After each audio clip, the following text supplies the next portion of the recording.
Elon Musk की satellite broadband company Starlink जल्द ही भारत में इंटरनेट सर्विस प्रोवाइड करना शुरू कर देगी।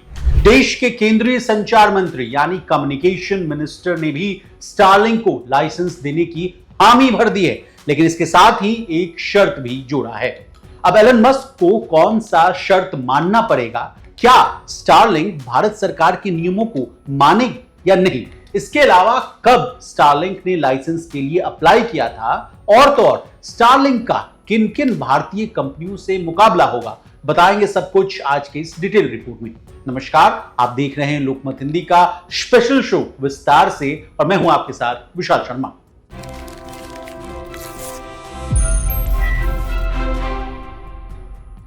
सबसे पहले देश के टेलीकॉम मंत्री ने इस पूरे मामले पर क्या कहा, इससे कहानी की शुरुआत करते हैं।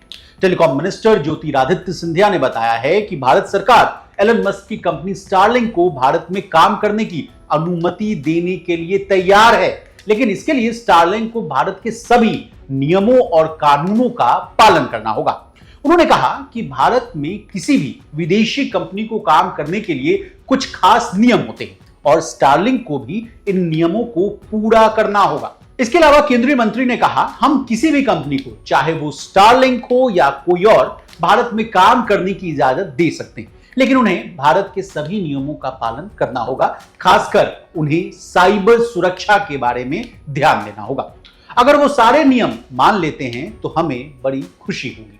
अब किस नियम की बात हो रही है जिसको स्टारलिंक को मानना पड़ेगा, ये जानिए। देखिए, सिक्योरिटी से जुड़े नियमों के मुताबिक देश में काम कर रही सैटेलाइट कम्युनिकेशन कंपनी को पूरा डेटा देश के भीतर रखना अनिवार्य है, यानी कंपलसरी।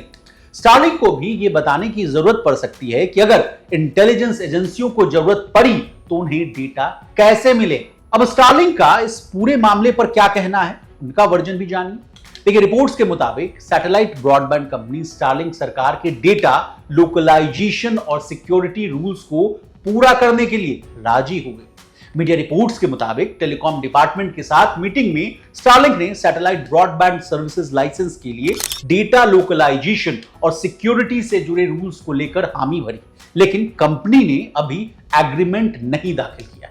बता दें, स्टारलिंक ने अक्टूबर 2022 में इस लाइसेंस के लिए अप्लाई किया था। इसके बाद कंपनी ने space regulator Indian National Space Promotion and Authorization, यानी जिसको कि आप आइन स्पेस के नाम से जानते हैं, उससे भी मंजूरी के लिए अप्लाई किया था। इन स्पेस के पास जो एप्लीकेशन है वो भी आगे बढ़ चुका है, लेकिन फाइनल अप्रूवल के लिए एडिशनल डिटेल्स मांग।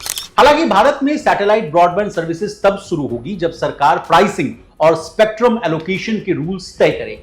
यह प्रोसेस तभी शुरू हो सकती है जब telecom regulatory authority of India, यानी जिसको कि आप ट्राई के नाम से जानते हैं, अपनी सिफारिशें जारी करेगा, जिसके दिसंबर के आखिरी महीने में, यानी दिसंबर के आखिरी तारीख तक आने की उम्मीद जताई जा रही है। जाते जाते स्टारलिंक का किन किन भारतीय कंपनियों से मुकाबला होगा, ये भी जानकारी एडिशनल ले लीजिए। देखिए, सैटेलाइट सर्विसेज सेक्टर के जो रिलायंस जियो है, भारतीय एयरटेल है, वोडाफोन आइडिया जैसी भारत की कंपनियों की अमेजन के मालिक जेफ बेजोस की कुइपर और मस्क की स्टारलिंक जैसी ग्लोबल कंपनियों से भिड़ंत होगी, यानी इन कंपनियों का आपस में कंपटीशन होगा।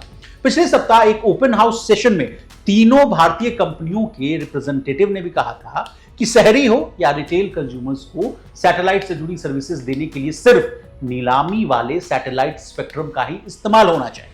हालांकि स्टारलिंक ने इस मांग को लेकर कहा था कि टेलीकॉम या जमीनी जो सेवाएं हैं और सैटेलाइट कम्युनिकेशन सैद्धांतिक रूप से अलग है, यानी ये दोनों अलग अलग चीजें हैं, तो इनकी तुलना नहीं की जानी चाहिए। यानी इनका कहना है कि इसका कोई कंपैरिजन ही नहीं।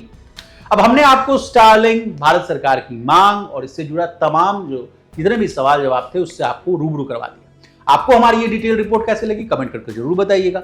इसी तरह देश, दुनिया और बिजनेस जगत से जुड़ी तमाम ताजा तरीन खबरों के लिए बने रहिए हमारे साथ, देखते रहिए लोकमत।